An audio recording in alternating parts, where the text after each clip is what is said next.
Hello, I'm Nobby Clark. Welcome to my workshop. A couple of videos ago I told you about a wonderful gift I'd received from one of my subscribers, a complete DRO system for the mini mill. I did say that I wasn't quite sure when I'd be able to install it because the weather has been so cold recently, and I may have to wait for warmer weather to spend more time in the workshop. But I have to confess I was rather itching to get the DRO mounted on the milling machine. So as the weather had been a little bit warmer this week, I managed to get out into the workshop, and over a period of 3 days, spending a few hours each day in the workshop, I've managed to install the Z-axis, or Z-axis as they say in America, to the column of the mill. I decided to start with this one first, possibly in the misbelief that I thought this would be the easiest one to install, which it wasn't particularly, but the Z-axis I thought would be the most useful one for me to start with. It means I could start using this straight away, and then when I get round to it, mounting the X and Y scales to the machine. The first stage was to find a suitable way of attaching the scale to the column. The column on this mill is very heavy, but it is actually hollow, so I decided that for the fixing holes I'd make sure that I was drilling and tapping into the hollow part of the column. I made a couple of aluminium blocks for the top and bottom of the scale, so this would offset the scale away from the column to allow for a fixing plate to go between the column and the scale to link up to the reader. I drilled 2 clearance holes in the mounts top and bottom, and a threaded hole for the scale, again top and bottom, and I positioned this such that with this block mounted sort of level to the edges of the mill, I would still have room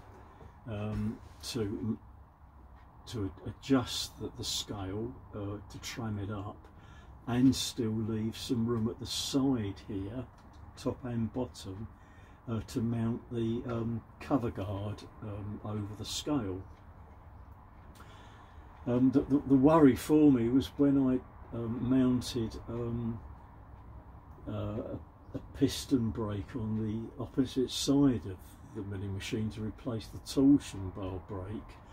I found that the cast iron on this machine was very, very hard indeed, too hard to comfortably use a battery operated drill, so I reverted to using my Bosch mains operated drill. The other worry when I had to tap into the cast iron previously, that I only own carbon steel taps and dies. I think I've only got 1 or 2 taps in high speed steel, so as all the threaded holes to do this job, they're all going to be 5mm, I decided to buy myself some high speed steel 5mm taps. Very pleased I did this because, you know, being brand new, most of my taps and dies are all second hand. These are obviously beautifully sharp, and obviously being a lot stronger than carbon steel, although they necessarily wouldn't break, they'd be perhaps less likely to. And I found they work so well in doing the tapping on the cast iron. Anyway, I mounted the scale onto the 2 plates and then offered it up to the column to find the best position for the scale so that I would cover the range that I needed. The scale on this is, the scale length is 250 millimeters, which is more than enough to cover the range that the head of the mill has in up and down movement. And I thought better be safe than sorry, and it allowed me for a lot of leeway in getting the position right, but not only getting the position of the scale right, getting it in the correct position in relation to the plate that would attach the reader to the head of the mill. The drilling operation worked okay. Tapping, as I mentioned, was absolutely fine, no problem there at all. So first off, mounting the scale to the column, I then use a clock gauge to tram in the scale in both directions, here and here. I don't know what sort of tolerance is required for this. I've really no idea, so I had to tram it in as best I possibly could, and I got this side trammed into sort of less than 1/1000th by running the clock gauge up and down a number of times to get it correct, and by adjusting top and bottom here and then locking that in position, and then clocking in this side as well. Got that into not quite as good a tolerance as here. I've got it, I think, to about 2/1000ths, which I thought, well, hopefully that will be okay. The test will be when I've finally installed it all and test out the operation to see if that's okay or not. The kit comes with all sorts of screws and washers and bits and pieces, and it also comes with these two plates. I know from watching lots of videos on installation of DROs that often people have said that the brackets that come with it have been absolutely no use at all, and they've had to make their own custom brackets for the installation. But I thought if it was possible to use the brackets that came with it, I would. I mean, this one is drilled and tapped here, which I thought was drilled and tapped for the reader, but that is threaded as well. So what I decided in the end was I could have used this and just drilled these out as clearance holes, but what I thought, to give me a bit more leeway, I'd use this plate and then use these slots here to attach the screws into the reader itself. I cut this part off and here machine that flat and use that part, well, that way around, actually, that part of the plate.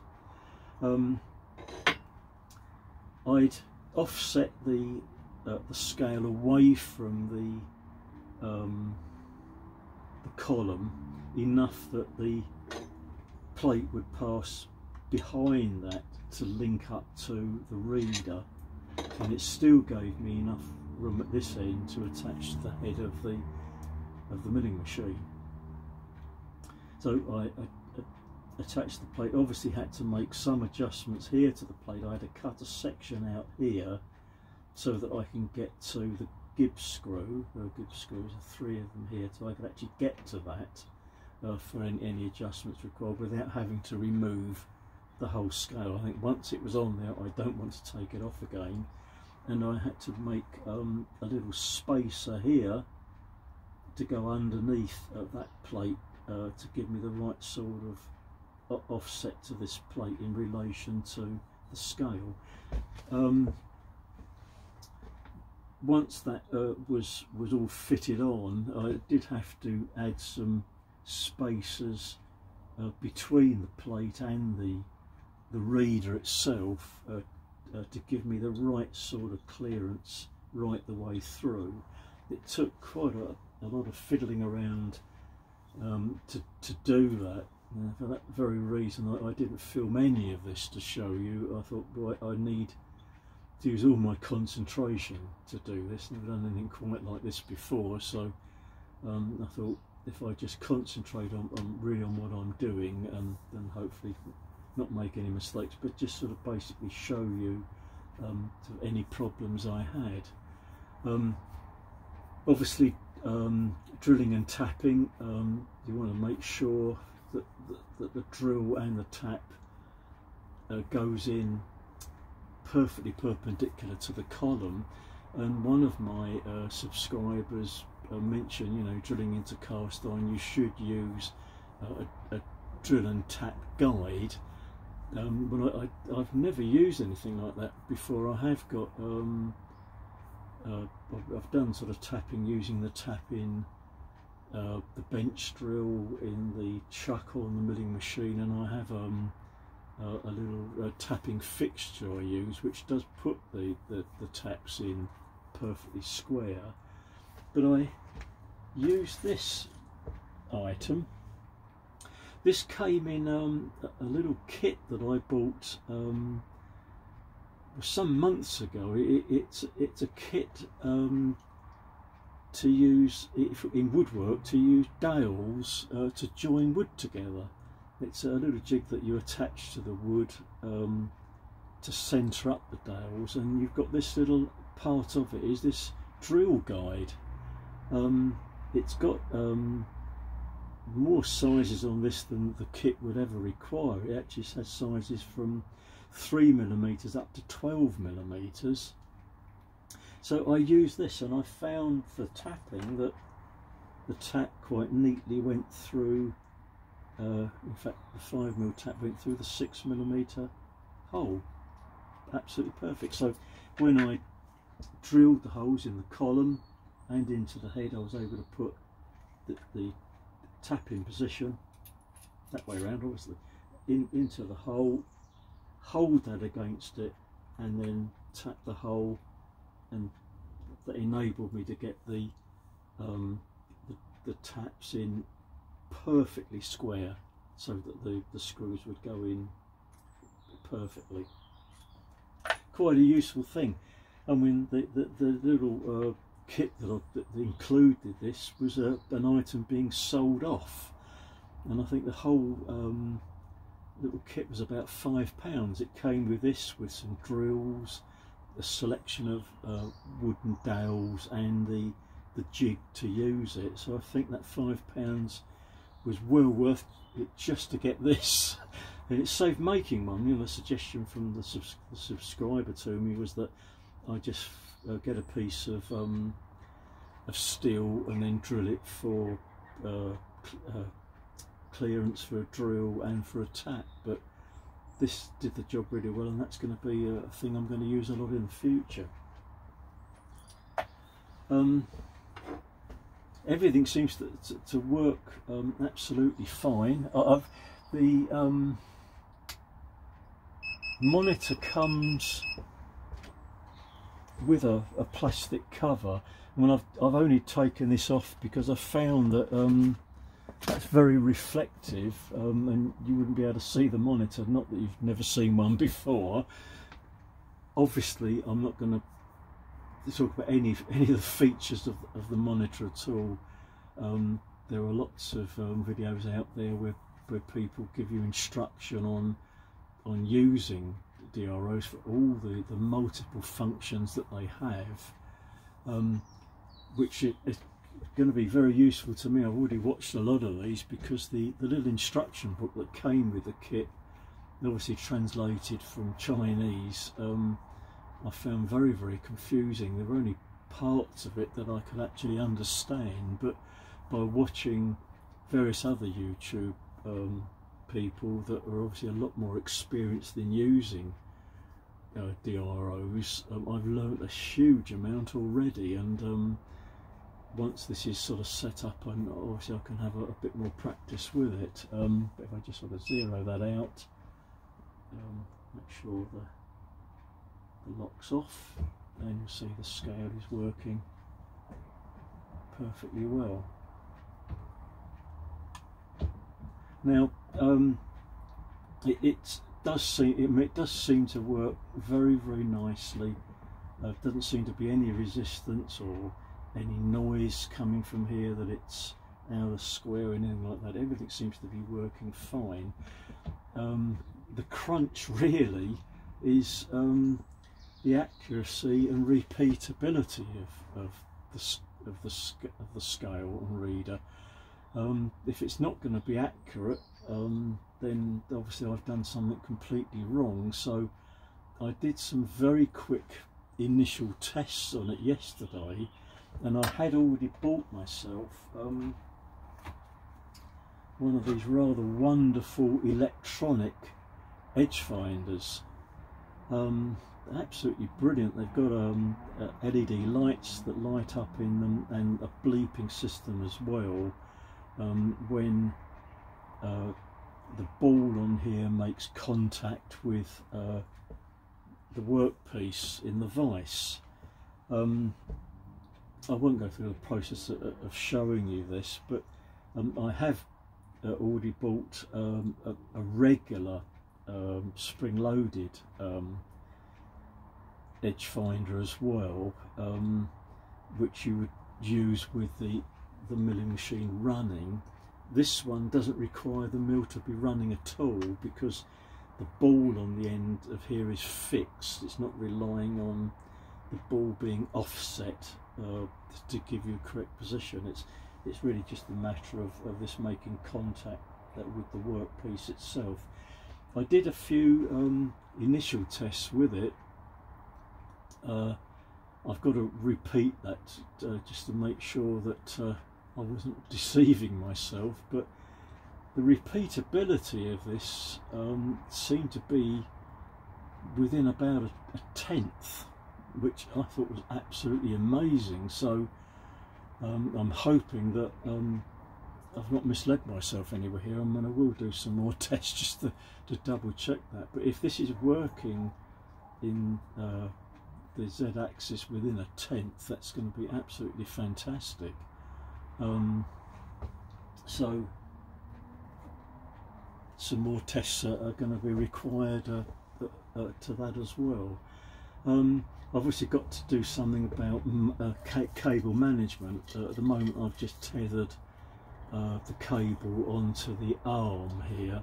I mounted the arm onto the back of the column. I wasn't quite sure where to put the monitor. I had thought of mounting it well, not on the wall of the workshop, but perhaps onto the ends of these shelves here, so it's not attached to the mill. But I thought, well, what I will do is initially mount it onto the column itself. On the back of the column, as you can't see this, there is actually an inspection plate. I don't know why it's there, because if you look inside the inspection plate, which I took off before the installation, it doesn't seem to show anything in there at all. So quite why it's there, I've no idea. It may be that when this is cast, they need something of getting into the top and the bottom to clear out the core, so perhaps they can't do it all from the bottom of the column. But I mounted the bracket onto that plate and then attached the plate back onto the column and then fixed the arm to that. So I mean, so far I'm very pleased. A couple of the pitfalls I did have was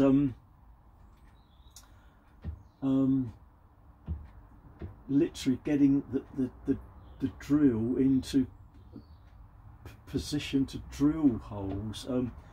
To drill the holes for this fixing, the bottom one was no problem, but because the top one was so close to this locking lever, I couldn't literally get the chuck of the drill close enough to use.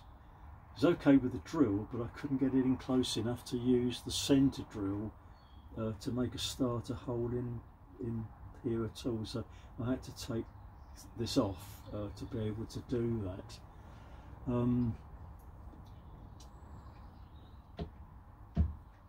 The other fixings were sort of reasonably easy to to get into place basically.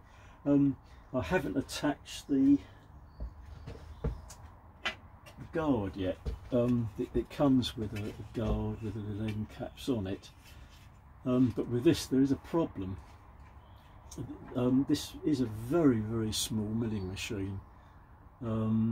It's done me proud really. I mean, I've had this for over 6 years and I've had a lot of fun using it. I've made so much with it over that period of time, but everything is so close into the head that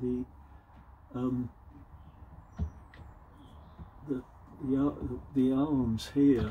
The problem is that to get the guard in, you wouldn't be able to rotate this. There's a lot of clearance between the outside of this cover and the outside of the scale, that if you mount this on, and I allowed room here to attach it, you sort of drill holes here and put a screw here on top and bottom, this would hit the outside.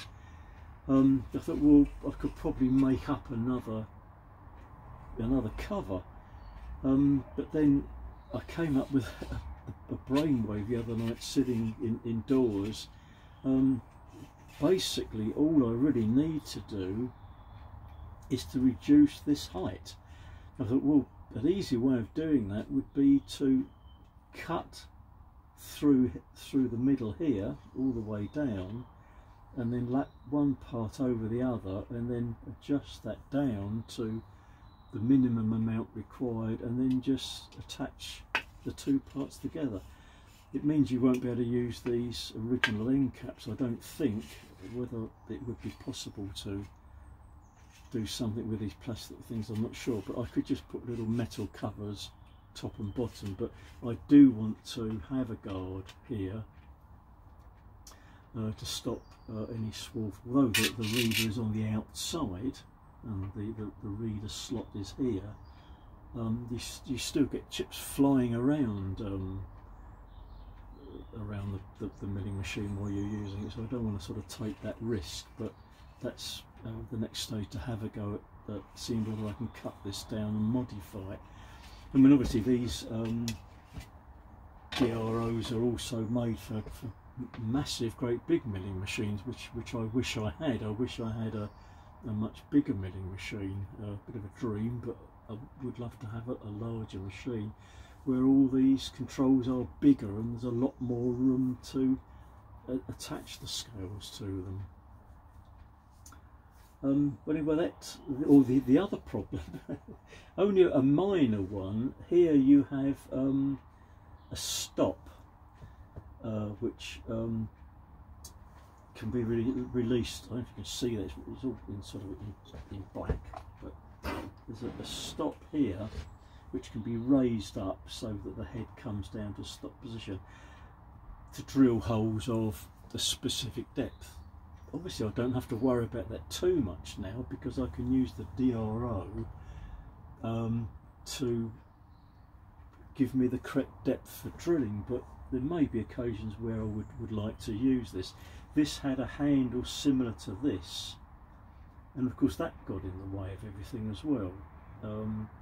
So we're not quite sure what to do about it. I thought, well, if I'm not going to need to use it, I can just take this locking handle out and not bother with it anymore. And again, another thought came to mind. I've just put a grub screw in the hole there, so I can actually lock this in place with an Allen key onto the grub screw, so that still can be used. I suppose that more than one way of skinning a cat really, but that sort of really sort of covers things basically. I will do other videos when I fitted the X and Y movement. I think in theory the X movement might be a little bit easier to attach, but who knows, that the Y version might be a little bit more difficult. One interesting thing about this milling machine is that watching somebody else doing an installation of one of these, one of the problems that they were faced with, because these are cast iron, they have to obviously be cast with a draft angle. When I checked this with a set square and using a straight edge across the head of the machine onto the column, it was perfectly square. Didn't seem to appear to be any draft angle on this at all, so I wonder whether these were cast. Obviously they had to machine the face here for the head to run on, but I wonder whether they machined that face as well. It's possible, but that made the job a little bit easier because I didn't have to use any jacking screws or spacers or anything to get that part level. All this part was slightly out, but I think that was just getting the right angle between the fixing of this plate onto the reader. I had to put a small shim behind this extra little plate here, just to make up the difference of a few thousandths there. But that was sort of quite useful, having that particular feature. Before I break away from this rather lengthy video, it's just a couple of other things I'd like to show you. A recent find and the end result of a little job I showed on YouTube the other week. I'm just going to change the camera position so I can show you these items.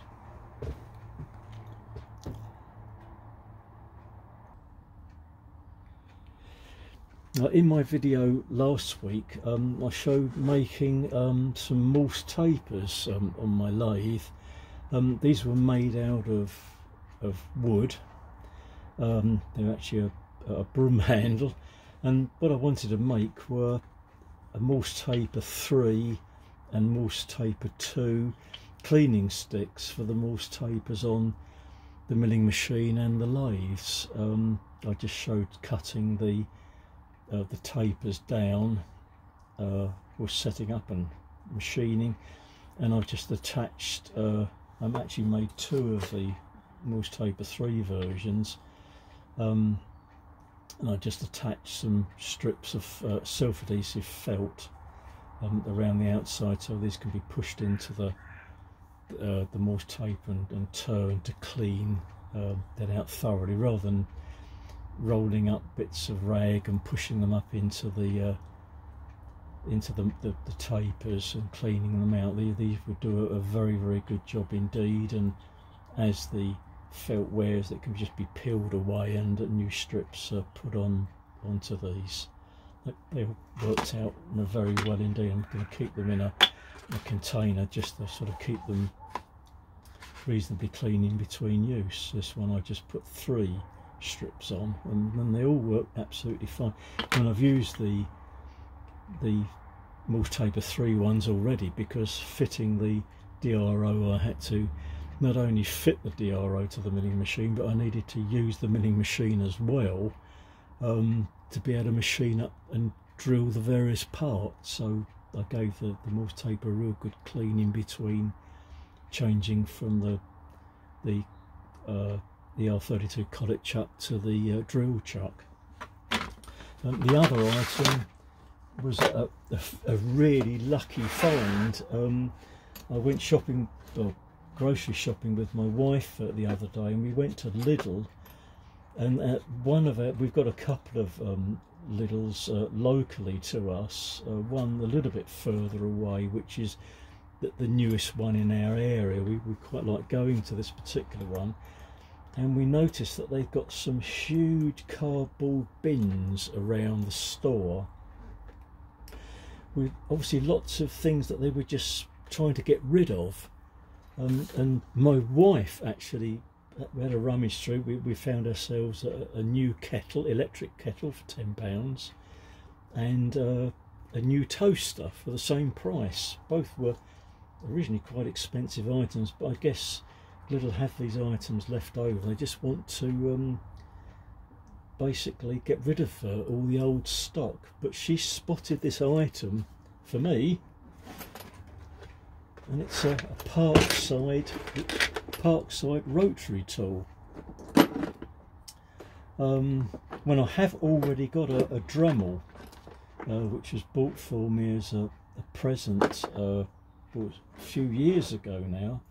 It was a Christmas present, and I've got a similar sort of Dremel kit with the Dremel tool and the flexible shaft and a set of various grinding discs and polishing discs and so forth for it. And this is a very similar thing. It will take all the Dremel tools as well. It's a variable speed device. Works beautifully.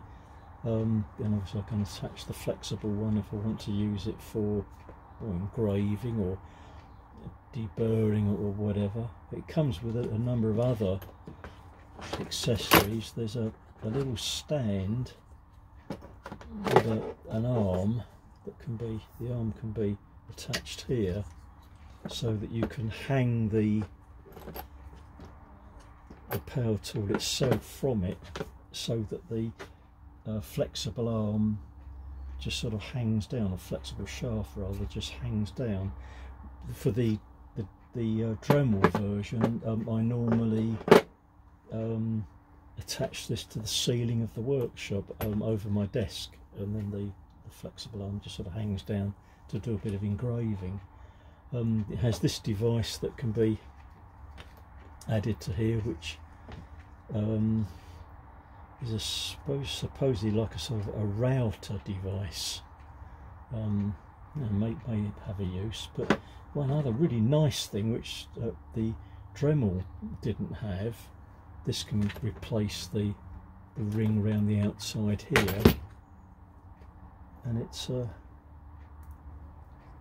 lights, so you can, getting into dark corners, you've got little lights you can use. And it comes with a little kit of all sorts of little bits and pieces, some grinding wheels, some sanding discs, some cut-off wheels, and all sorts of little wire brushes, all sorts of bits and pieces that I can use with a couple of extra collets for it as well, for small drills, I guess. This must have been my lucky day. This was £10 when I already got the Dremel, but for £10 I just couldn't resist it. I had to have it. I'm obviously going to find use for this as well as the Dremel,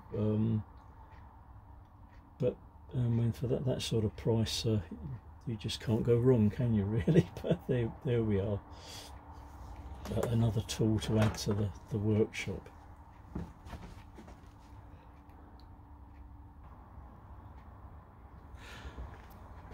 Well, that's it from me today. Thank you very much for joining me in the workshop. Again, to the subscriber out there that gifted this item to the workshop, I'm so grateful to receive this. It's going to make using the new machine far more accurate and much more interesting to use in the future. And I will bring you another video at some point when I've got the other two axes sorted out.